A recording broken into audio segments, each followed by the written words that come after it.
ఈ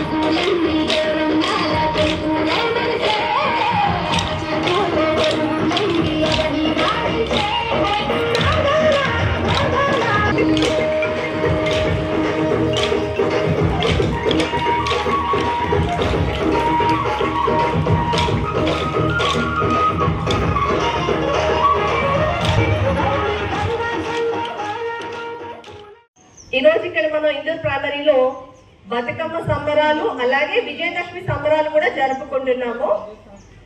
భారతీయ పండుగలలో ప్రతి ఒక్క పండుగ కూడా ప్రాముఖ్యత కలిగి ఉన్నాయి. మనకి మన సంస్కృతి సంప్రదాయాలకి పుట్టినిల్లు ఈ పండుగలు. అండ్ అందులో భాగంగా తెలంగాణలో బతుకమ్మ అనేది చాలా ప్రాముఖ్యత సంతరించుకుంది. ఈ బతుకమ్మని మనము వర్షాకాలం అనంతరం వచ్చే పూలతోటి చక్కగా ఆ పూలన్నీ చేకూర్చి బతుకమ్మలాగా పేర్చి గౌరీదేవిని పూజిస్తాము. అంతేకాకుండా ఈ పండుగలో ఇది ఆడవాళ్ళందరి పండుగ. చక్కగా అందరూ కూడా ఒక యూనిటీగా ఒక దగ్గర చేరి బతుకమ్మను అలంకరించి జానపద నృత్యాలతో అలరిస్తారు. అండ్ ఇది ఆడవాళ్ళనే కాదు, మగవాళ్ళు కూడా ఇందులో పార్టిసిపేట్ చేస్తారు. కాబట్టి మన తెలంగాణలో మంచి ప్రాముఖ్యత సంతరించుకుంది. అంటే విజయదశమి అనేది విజయం, అమ్మవారు దుర్గామాత ఎలా మహిషాసురుని మర్దించి విజయాన్ని చేకూర్చిందో తెలిపేదే. కాబట్టి మన ప్రతి ఒక్కరం కూడా రెండు కూడా సంబరంగా జరుపుకుంటాము.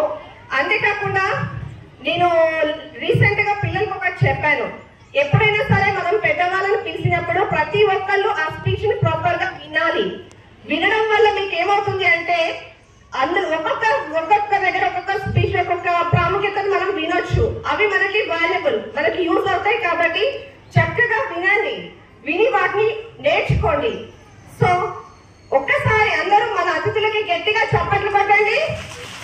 చాలా వాల్యుబుల్ స్పీచ్ ఇచ్చారు.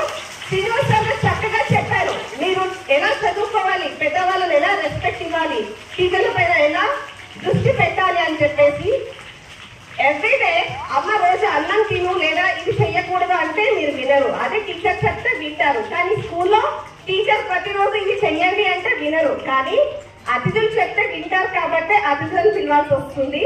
అండ్ అంతే మనం చేసే ప్రోగ్రామ్ ని ప్రతి ఒక్క ప్రోగ్రామ్ ని ప్రజల్లోకి తీసుకెళ్లి మన స్కూల్ వాల్యూస్ పెంచుతున్నందుకు మన మీడియా ప్రతినిధులు అందరికీ కూడా చాలా ధన్యవాదాలు. Thank you very much. And ప్రతి ఒక్కరికి ముందస్తుగా బతుకమ్మ సంబరాలు మరియు విజయదశమి